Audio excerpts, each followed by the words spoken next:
Shalom jemaat yang dikasihi Tuhan. Mari bawa hati kita kepada Tuhan, bawa kerinduan kita kepada Tuhan, sebab Tuhan akan menjamah kehidupan kita. Amin. Mari kita berdoa. Tuhan, kami bersyukur pada sore hari ini Bapa, atas kebaikan Kau Tuhan dalam kehidupan kami. Sepanjang hari ini Tuhan dalam kehidupan kami, kami boleh ada Tuhan sampai detik ini itu karena kebaikan Kau Tuhan.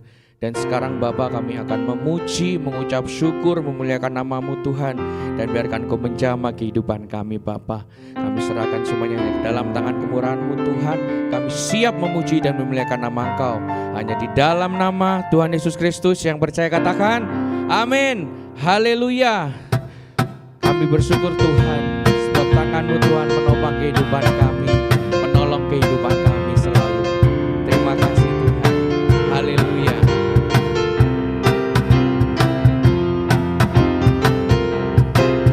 Tuhan menetapkan langkah-langkah orang yang hidupnya berkenan kepadanya.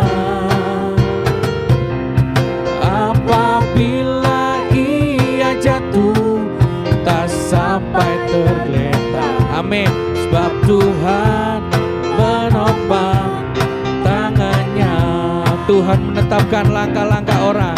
Tuhan menetapkan langkah-langkah orang yang hidupnya berkenan kepadanya. Apabila ia jatuh, tak sampai tergeletak. Sebab Tuhan menopang tangannya, tangannya, tangannya, tangannya, tangannya. Sebab Tuhan menopang tangannya. Apabila ia jatuh, tak sampai tergeletak. Sebab Tuhan menopang tangannya. Amin.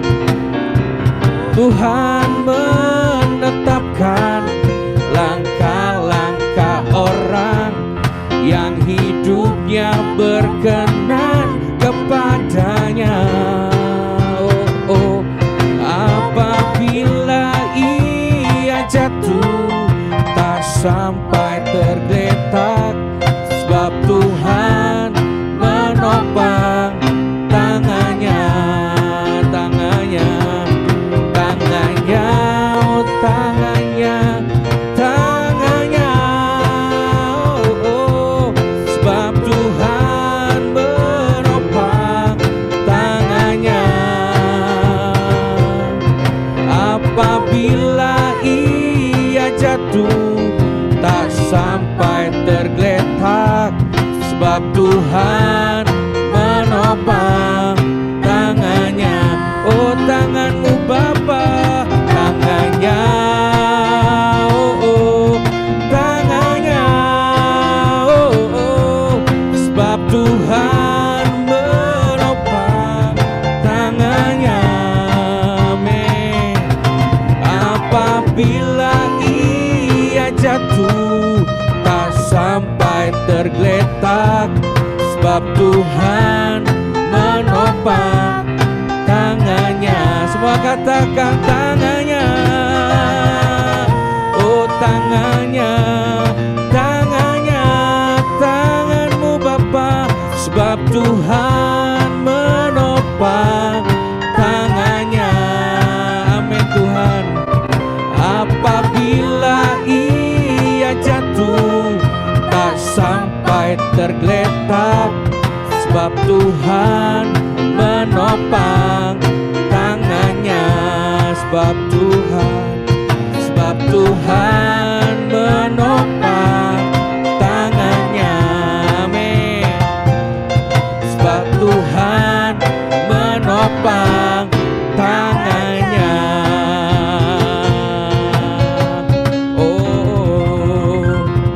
Haleluya. Alangkah indahnya Tuhan kalau kami hidup bersama-sama dengan Engkau. Amin. Kami Kami siap memuji Tuhan lebih lagi. Mari saudara, katakan pujian ini dengan lebih sungguh lagi. Amin. Alangkah indahnya hidup di dalam Tuhan. Dia mencurahkan berkat yang melimpah. Oh, oh. Alangkah indahnya jalan bersama Tuhan. Dia memberikan kuasa untuk menang. Yesusku dahsyat, ku tak ragu kepadamu. Kau Tuhan yang setia di pihakku. Oh, Yesusku dahsyat, tak terpenuh kuasa-Mu. Kau yang terhebat, terbesar bagiku. Amin. Alangkah indahnya, alangkah indahnya hidup di dalam Tuhan. Dia mencurahkan berkat yang melimpah. Oh, alangkah indahnya bersamamu Tuhan. Dia memberikan kuasa untuk menang. Yesusku dahsyat, ku tak ragu kepadamu. Kau Tuhan yang setia di pihakku. Yesusku dahsyat, Yesusku dahsyat, ku tak ragu padamu. Kau yang terhebat, terbesar bagiku. Yesusku dahsyat, Yesusku dahsyat, ku tak ragu kepadamu. Kau Tuhan yang setia di pihakku. Amin. Yesusku dahsyat, ku penuh kuasa-Mu. Kau yang terhebat, terbesar bagiku. Yesusku dahsyat, Yesusku dahsyat.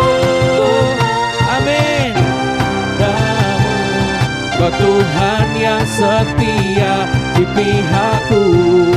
Amin. Yesusku dahsyat, tak terbendung kuasa-Mu. Kau yang terhebat, terbesar bagiku. Amin. Kau yang terhebat, terbesar bagiku. Oh, oh. Kau yang terhebat, terbesar bagiku. Engkau dahsyat Tuhan, Engkau besar, Engkau ajaib Tuhan. Haleluya. Amin. Haleluya, haleluya. Engkau ajaib Tuhan. Kami kagum Tuhan akan rancangan-Mu dalam kehidupan kami Tuhan. Kami tak akan pernah ragu Tuhan akan pekerjaan-Mu, akan zaman-Mu dalam kehidupan kami Bapa. Terima kasih Tuhan. Haleluya. Tak pernah ku ragu akan kesetiaan-Mu. Kau pegang hidupku sepenuh jiwaku, sepenuh jiwaku. Ku yakin dan percaya Kau tuntun langkahku. Yesus Kaulah Raja, Yesus Kaulah Raja dalam hidupku. Berkuasa berjaya untuk selamanya. Hanya Kau Tuhan, sumber kekuatan. Kuasa-Mu tercurah bagiku senantiasa. Dengan-Mu Tuhan, ku kan berjalan dari kemuliaan sampai kemuliaan selamanya.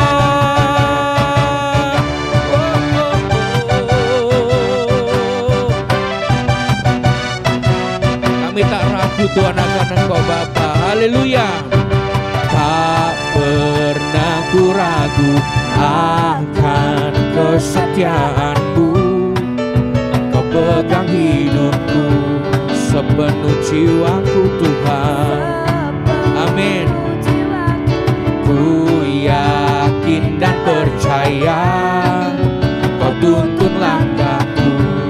Yesus kaulah Raja. Amin. Berkuasa berjaya untuk selamanya. Hanya Kau Tuhan, sumber kekuatan. Kuasa-Mu tercurah bagiku senantiasa.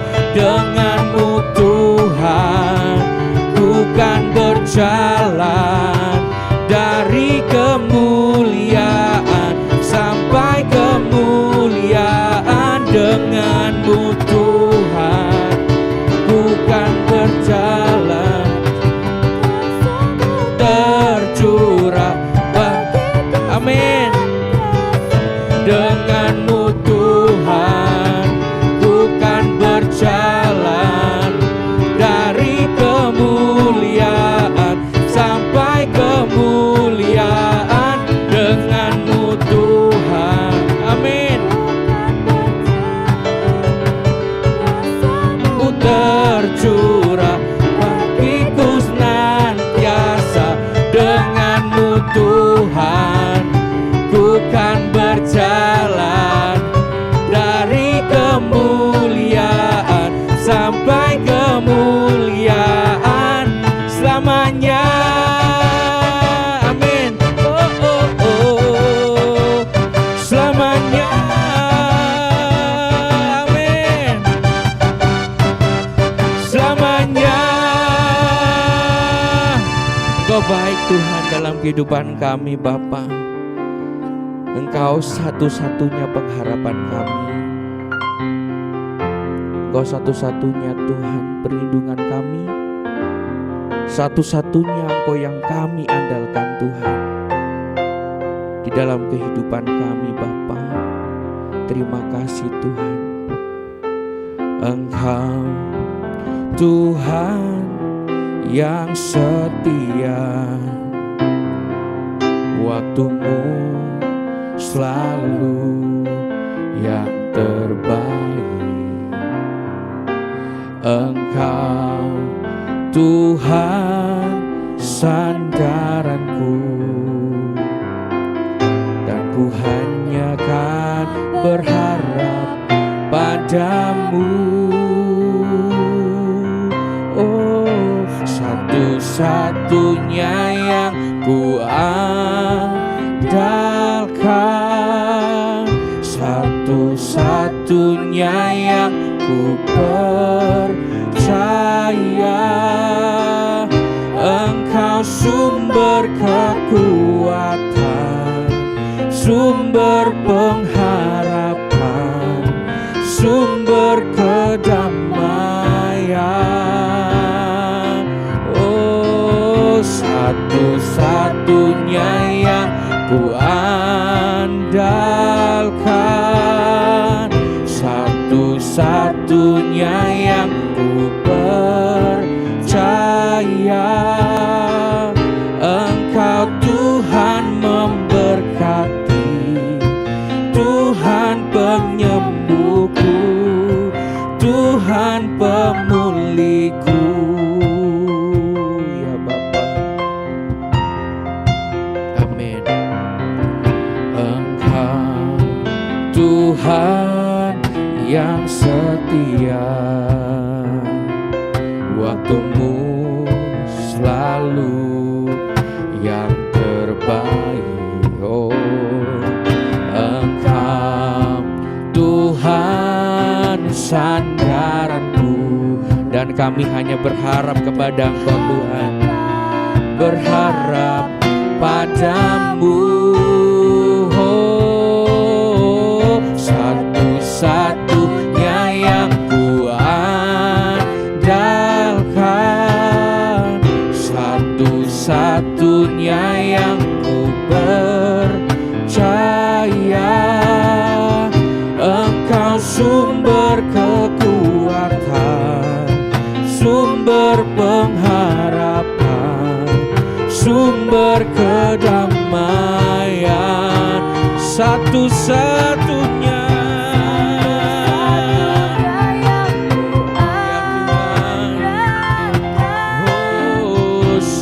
satu-satunya yang ku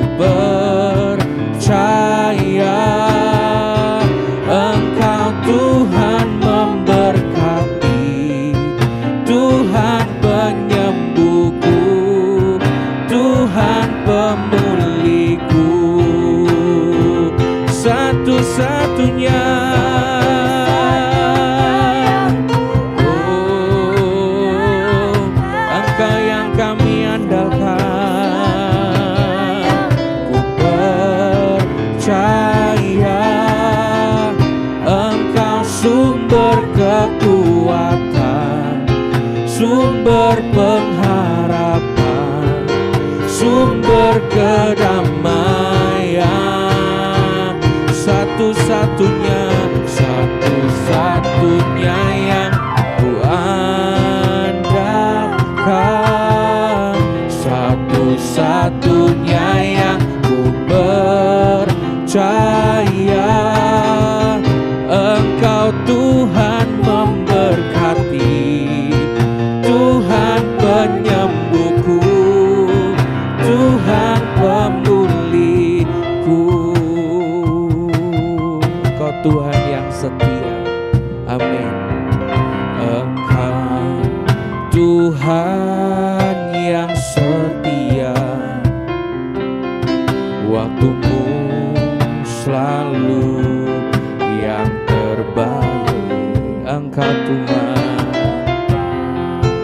Tuhan sandaranku, dan ku hanya kan berharap padamu. Satu-satunya yang ku andalkan, satu-satunya yang ku percaya. Engkau sumber kekuatan kami Tuhan, sumber pengharapan, sumber kedamaian. Oh, satu-satunya Engkau Tuhan. Oh, Engkau yang kami andalkan Tuhan. Ku percaya Engkau Tuhan memberkati, Tuhan penyembuhku, Tuhan pemulihku. Katakan satu-satunya,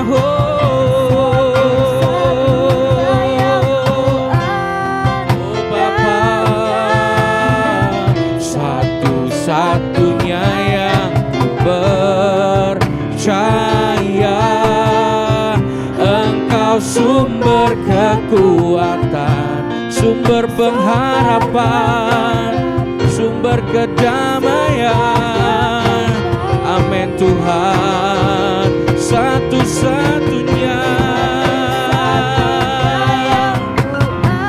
Oh, Engkau yang kami andalkan Tuhan, satu-satunya yang ku percaya.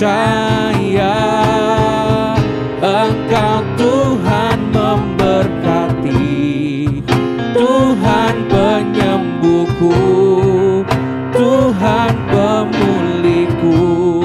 Engkau Tuhan memberkati, Engkau Tuhan memberkati, Tuhan penyembuh kehidupan kami Bapa, Tuhan pemulihku. Engkau Tuhan memberkati kami. Amin. Tuhan penyembuhku, Tuhan pemulihku. Oh, Engkau Tuhan yang setia, waktumu selalu yang terbaik. Engkaulah pengharapan kami Tuhan, Engkaulah pengharapan satu-satunya. Meskipun dunia berkata tidak, tapi atas kehendak-Mu semuanya jadi. Mujizat terjadi, lawatan Tuhan terjadi. Ya Yesus, oh haleluya, oh haleluya. Yesus, biar jamahan-Mu nyata Tuhan hari ini Tuhan. Saat ini Roh Kudus, oh pengharapan kami hanya padamu, pengharapan kami hanya kepadamu Tuhan. andalkan. Meskipun di dunia ini Tuhan tidak ada jalan, namun Engkau memberikan jalan keluar Tuhan. Kami hanya berharap kepada Engkau, ya Yesusku.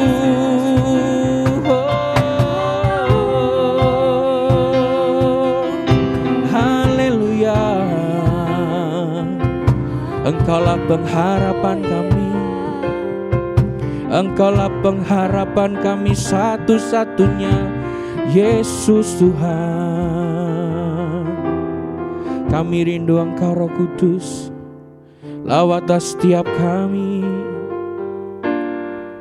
sembuhkan setiap kami Tuhan. Curahkan sukacitamu, damai sejahtera-Mu Tuhan. Datanglah kerajaan-Mu, jadilah kehendak-Mu Tuhan. Di bumi seperti di surga, di bumi seperti di surga. Oh, lawatlah kami Tuhan.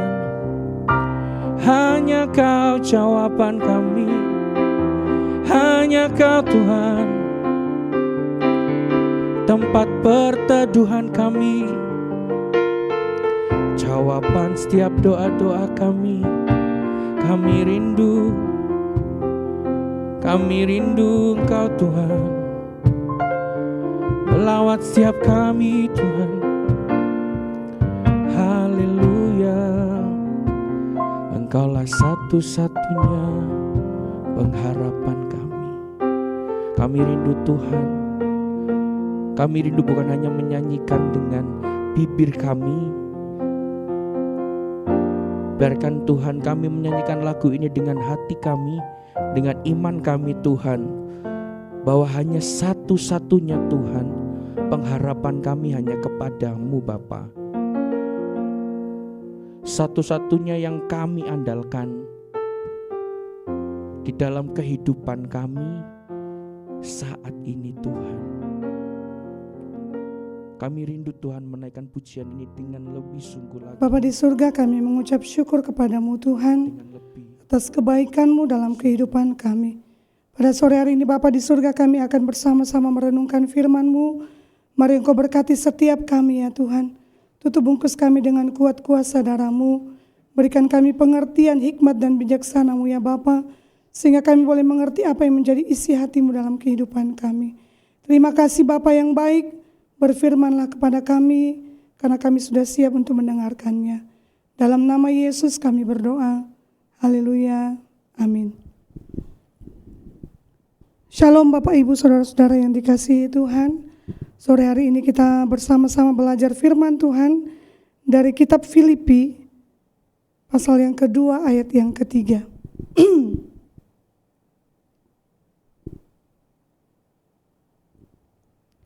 Filipi pasal 2 ayat yang ketiga, demikian sabda Tuhan, dengan tidak mencari kepentingan sendiri atau puji-pujian yang sia-sia, sebaliknya hendaklah dengan rendah hati yang seorang menganggap yang lain lebih utama daripada dirinya sendiri. Amin. Itu firman Tuhan. Bapak Ibu Saudara-saudara yang terkasih dalam Tuhan kita Yesus Kristus, firman Tuhan ini ditulis oleh Rasul Paulus ketika dia berada di penjara dan ditujukan kepada jemaat di Filipi. Adapun tujuan daripada Rasul Paulus mengirimkan surat kepada jemaat di Filipi, pada sore hari ini kita akan belajar beberapa hal.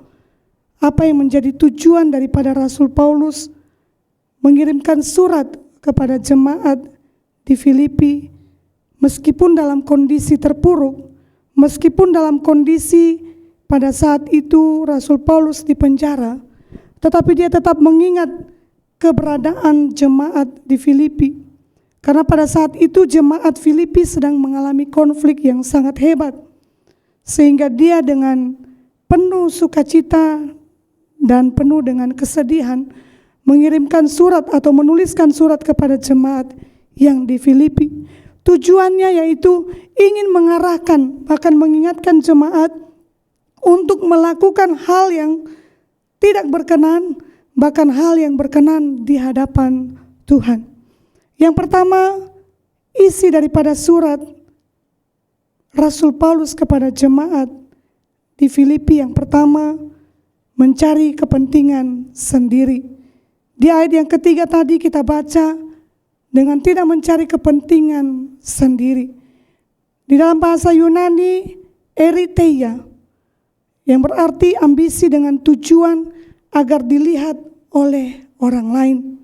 Di sini Rasul Paulus mengingatkan jemaat di Filipi agar mereka tidak hidup mencari kepentingan diri sendiri. Dalam melakukan pelayanan, bukan ingin mencapai sesuatu hanya untuk kepentingan diri sendiri, hanya untuk satu nama, tetapi mengutamakan umum atau mengutamakan kelompok. Jadi Rasul Paulus mengarahkan dan mengingatkan jemaat di Filipi agar tidak mencari kepentingan diri sendiri. Yang kedua, yaitu kelanjutan dari firman Tuhan yang kita baca, atau puji-pujian yang sia-sia. Saudara yang terkasih, di sini juga Paulus mengingatkan, di isi surat Rasul Paulus dia mengatakan bahwa pujian yang sia-sia hendaklah jangan ada dalam kehidupan jemaat di Filipi. Dalam bahasa Yunani, pujian yang sia-sia itu adalah kenodoxia, yang berarti kemuliaan kosong. Paulus mengingatkan jemaat di Filipi ini agar jangan gila hormat, haus akan jabatan di gereja. Dan mereka juga tidak mudah tersinggung ketika tidak ada apresiasi yang diberikan oleh pemimpin mereka atau orang-orang di sekitar mereka ketika mereka melakukan pelayanan. Dan itu disampaikan oleh Rasul Paulus dan dituliskan oleh Rasul Paulus kepada jemaat di Filipi. Saudara-saudara yang terkasih dalam Tuhan, mengapa Rasul Paulus menyampaikan hal sedemikian kepada jemaat? Kenapa ada niat dalam hatinya untuk menuliskan surat itu sedangkan dia di dalam penjara dan dia tidak tahu kondisi jemaat di Filipi? Yang pertama, karena dia mendengar berita bahwa terjadi konflik di antara para pelayan. Kita bisa baca di Filipi 4 ayat yang kedua. Eudia ku nasihati dan Sintike ku nasihati supaya sehati sepikir dalam Tuhan. Mereka adalah dua wanita pelayan Tuhan di jemaat Filipi yang hidupnya berbeda pendapat, yang melakukan pelayanan secara tidak baik. Dalam arti mereka saling ingin mementingkan diri sendiri, mengutamakan ego mereka, tidak akur, saling tersinggung, dan membuat mereka saling menyakiti satu dengan yang lain, sehingga membuat golongan-golongan mereka atau membuat kelompok-kelompok mereka terpecah. Jadi ada jemaat yang mengikuti Eudikia dan ada juga jemaat yang mengikuti Sintike. Saudara yang dikasihi Tuhan, hal itulah yang menggerakkan Rasul Paulus menuliskan surat mengingatkan jemaat di Filipi karena dia mendengarkan bahwa ada konflik yang sedang terjadi di jemaat di Filipi. Yang kedua, Rasul Paulus tahu kalau mereka akan mengalami tekanan karena dia tidak berada di tengah-tengah mereka, tapi dia tahu bahwa mereka akan mengalami tekanan-tekanan dari luar. Kita bisa baca di Filipi pasal yang pertama, ayat yang ke-27 sampai yang ke-30. Itu mungkin kita bisa baca di rumah. Hanya beberapa saja yang saya ambil.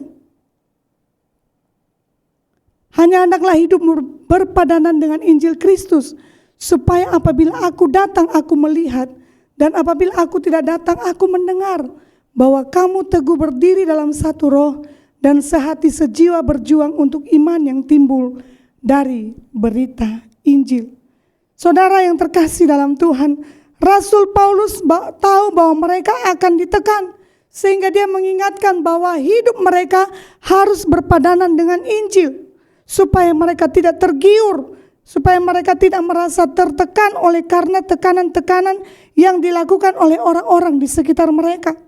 Kita tahu bahwa Filipi ini adalah kota Roma yang kecil, dan orang-orang Kristen di Filipi itu tidak pernah menyembah kaisar. Sehingga karena keyakinan mereka, iman mereka yang mereka pegang teguh itu mengakibatkan mereka mendapat tekanan di mana mereka dikucilkan. Sehingga Rasul Paulus mengingatkan mereka supaya mereka jangan melakukan hal yang tidak berkenan kepada Tuhan, karena dia tahu mereka akan mengalami tekanan dari luar. Saudara-saudara yang dikasihi Tuhan, hal itu pun sering terjadi dalam kehidupan kita sebagai umat Kristen, orang-orang yang percaya di dalam Tuhan. Mungkin kita mengalami berbagai tekanan, mungkin kita mengalami berbagai perbedaan pendapat satu dengan yang lain dalam komunitas kita. Tetapi sore hari ini Tuhan mau ajarkan kita melalui surat Rasul Paulus kepada jemaat Filipi agar hidup kita jauh daripada konflik, agar hidup kita itu sungguh-sungguh mau belajar tentang kasih Tuhan dalam kehidupan kita, sehingga tidak terjadi konflik, tidak terjadi keegoisan. Kenapa seringkali terjadi perpecahan di dalam sebuah komunitas? Di gereja itu bukan datang dari luar, tetapi itu datang dari orang-orang di sekitar kita. Karena apa? Karena masing-masing mempertahankan egoisnya, mempertahankan egonya, mempertahankan keakuannya, mempertahankan kelebihannya, mempertahankan kepintarannya, sehingga orang lain merasa bahwa mereka tidak punya apa-apa. Saling sikut menyikut, saling menyakiti satu dengan yang lain, sehingga terjadi perpecahan. Mungkin kita tidak terlalu merasakan perpecahan yang terjadi di tempat ini, tetapi di luar sana, Bapak Ibu Saudara-saudara, kalau kita melihat berita, bahkan di YouTube, banyak gereja-gereja yang terpecah. Oleh karena apa? Mempertahankan ego mereka masing-masing, mempertahankan kepintaran mereka masing-masing, menyatakan bahwa ini kelompok saya yang mengetahui kebenaran, dan kelompok yang lain tidak mengerti kebenaran. Dan sore hari ini Tuhan ingatkan kita tentang surat yang disampaikan oleh Paulus kepada jemaat Filipi. Mari kita melepaskan hal yang tidak benar di hadapan Tuhan, oleh karena kita mau mencari kepentingan diri sendiri dan pujian yang sia-sia, yang kosong, yang tidak punya arti apa-apa. Yang ketiga, mengapa Rasul Paulus berniat menulis surat di tengah-tengah tekanan yang dihadapi di dalam penjara? Karena dia tahu bahwa jemaat di Filipi akan menghadapi pengajaran palsu yang memberikan mereka motivasi. Kita bisa baca di ayat yang ke-15 di pasal yang pertama sampai dengan ayat yang ke-17. Di situ Rasul Paulus berkata bahwa ada orang yang memberitakan Kristus karena dengki dan perselisihan, tetapi ada pula yang memberitakannya dengan maksud baik. Jadi Rasul Paulus tahu bahwa jemaat di Filipi akan diberikan motivasi yang tidak benar, akan diberikan pengajaran-pengajaran palsu yang membuat mereka melupakan apa yang telah mereka terima selama ini, yang telah diajarkan oleh Rasul Paulus. Ya, di ayat ke-16 mereka ini memberitakan Kristus karena kasih, sebab mereka tahu bahwa aku ada di sini untuk membela Injil. Ada orang juga yang memberitakan tentang kasih Tuhan meskipun Rasul Paulus berada di penjara. Dan ada orang juga yang menjadi pengajar-pengajar palsu yang menyatakan kebenaran itu bukan datang daripada Kristus. Dan ayat ke-17, tetapi yang lain karena kepentingan sendiri dan dengan maksud yang tidak ikhlas, sangkanya dengan demikian mereka memperberat bebanku dalam penjara. Rasul Paulus tahu bahwa pengajaran sesat atau pengajaran palsu akan menyampaikan berita tentang Rasul Paulus di penjara yang membuat goyah iman jemaat di Filipi. Saudara-saudara yang terkasih dalam Tuhan, kita belajar dari sikap Rasul Paulus. Meskipun kondisinya, meskipun keberadaannya tidak berada di tengah-tengah jemaat Filipi, tetapi hati dan pikirannya ada tertuju kepada jemaat yang sedang mengalami masalah pada saat itu. Saudara yang terkasih dalam Tuhan, dari sisi Paulus kita belajar untuk care, untuk peduli terhadap orang lain, untuk mau melihat kondisi orang lain di sekitar kita. Meskipun kondisi kita tidak baik-baik saja, tetapi kita belajar dari sikap Rasul Paulus. Meskipun dia di dalam penjara, tetapi dia punya niat menuliskan surat untuk menguatkan jemaat di Filipi. Karena dia tahu bahwa dengan dia memberikan semangat, memberikan wejangan, nasihat kepada jemaat di Filipi, mereka akan diberikan kekuatan yang baru untuk menghadapi tekanan di sekitar mereka. Yang keempat, mengapa atau alasan apa yang membuat Rasul Paulus menuliskan surat kepada jemaat di Filipi padahal kondisinya sedang tidak baik-baik saja?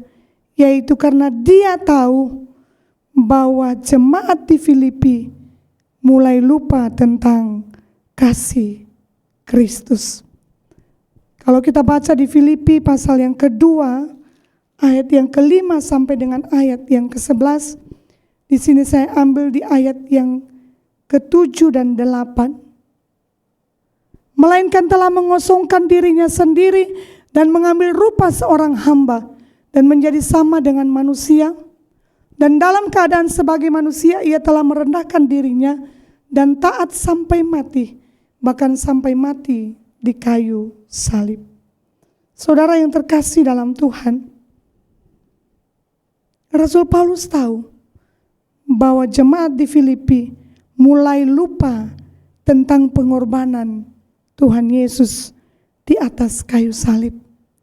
Di sini dikatakan Tuhan merendahkan dirinya dan dia taat sampai mati, bahkan sampai mati di kayu salib.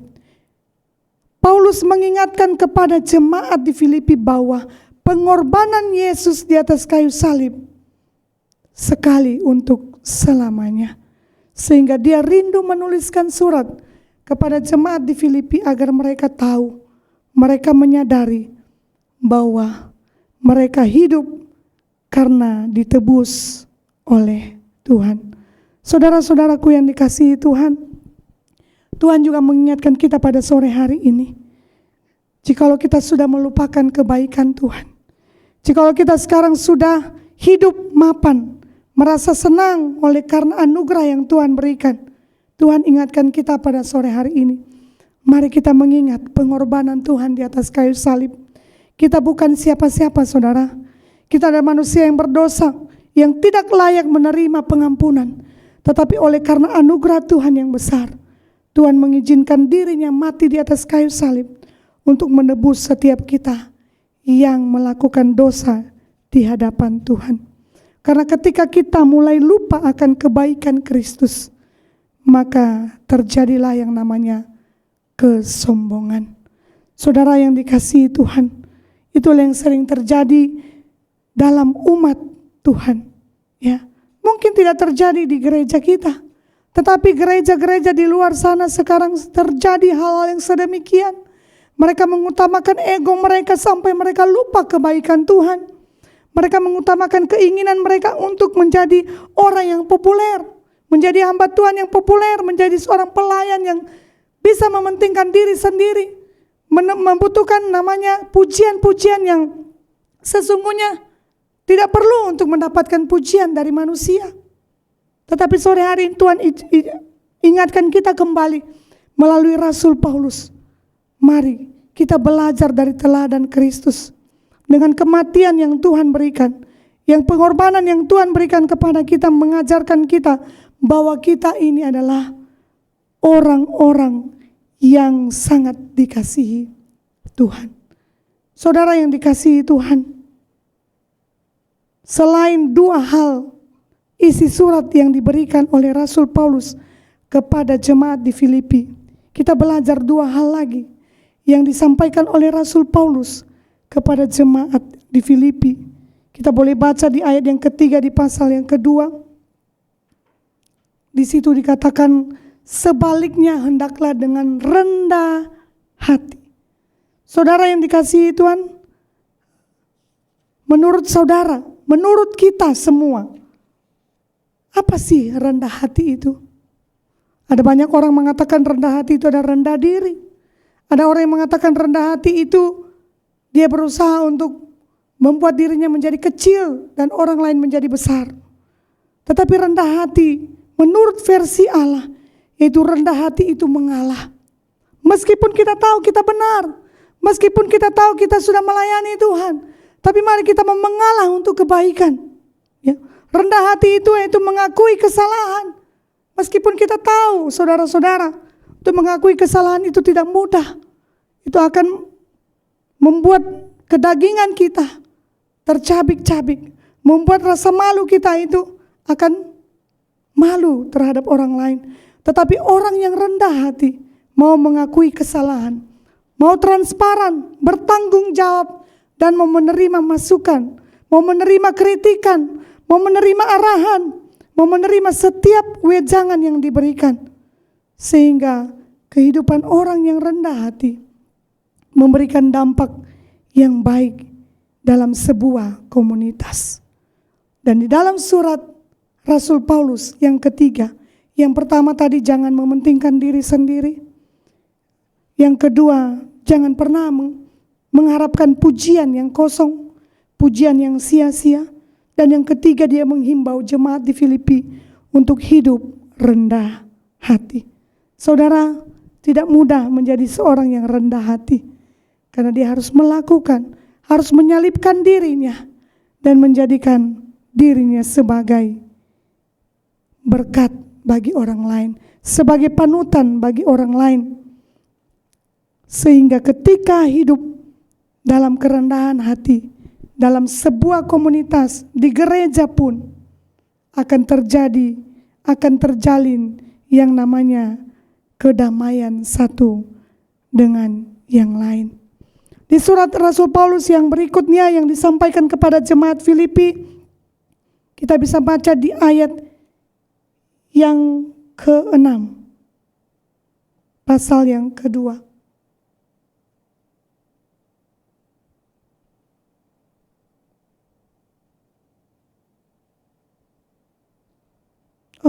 Di ayat yang kedua, pasal yang kedua, ayat yang kedua.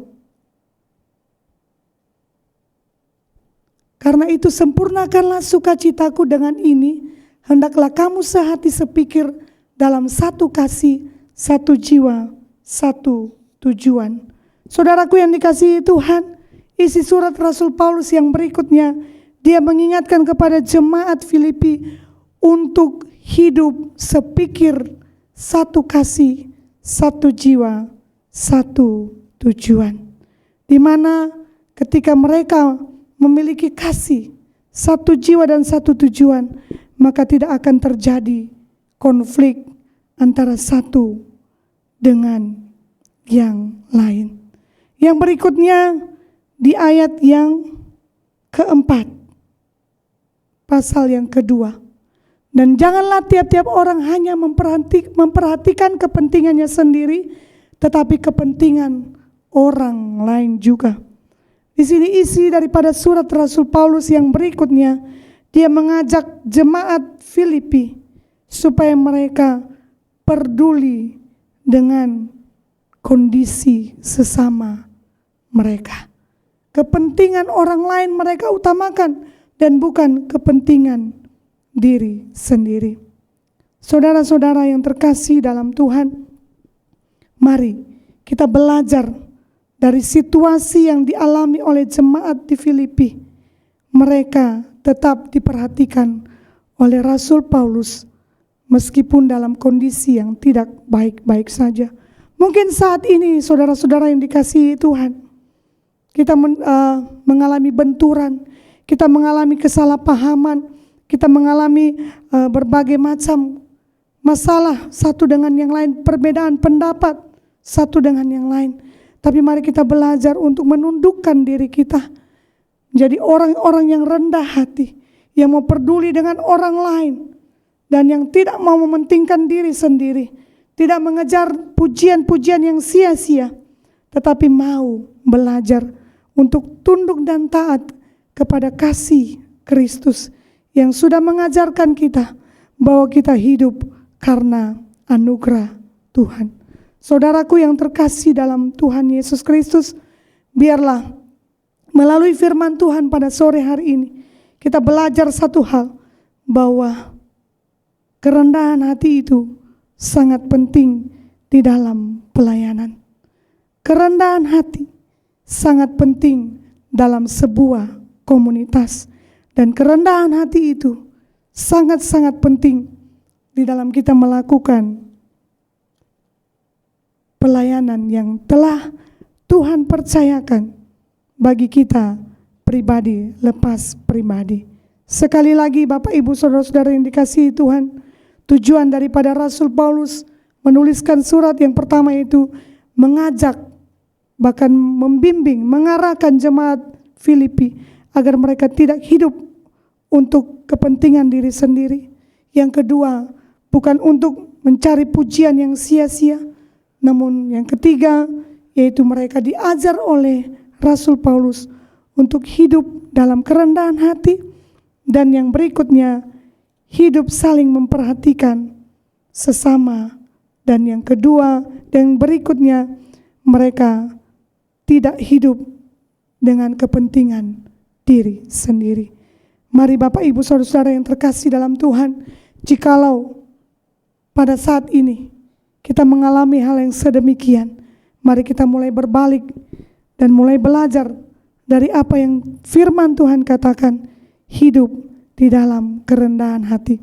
Karena dalam kerendahan hati ada berkat Tuhan yang besar yang Tuhan anugerahkan bagi setiap kita, anak-anak Tuhan.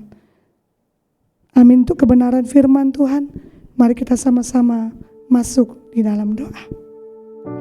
Kami mengucap syukur kepadamu Bapa yang maha baik, karena sore hari ini kami boleh bersama-sama merenungkan firman-Mu.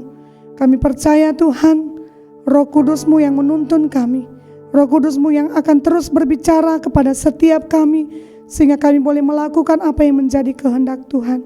Biarlah kami menjadi pribadi yang kuat di dalam Engkau, menjadi pribadi-pribadi yang melakukan kebenaran firman-Mu, bukan karena kuat gagah perkasa kami, tapi karena Tuhan yang menjadi kekuatan kami dalam menjalani hari-hari hidup kami. Berkati setiap kami Tuhan, bahkan berkati hamba-Mu yang sudah berhenti berbicara, tapi kami percaya Roh-Mu akan terus berbicara bagi setiap kami, dan terus membimbing kami, mengarahkan kami sesuai dengan kehendak-Mu ya Tuhan. Terima kasih Bapa yang baik, terima kasih Tuhan. Ini doa dan permohonan kami dan ucapan syukur kami. Hanya di dalam nama Tuhan Yesus kami sudah berdoa. Haleluya. Amin. Shalom.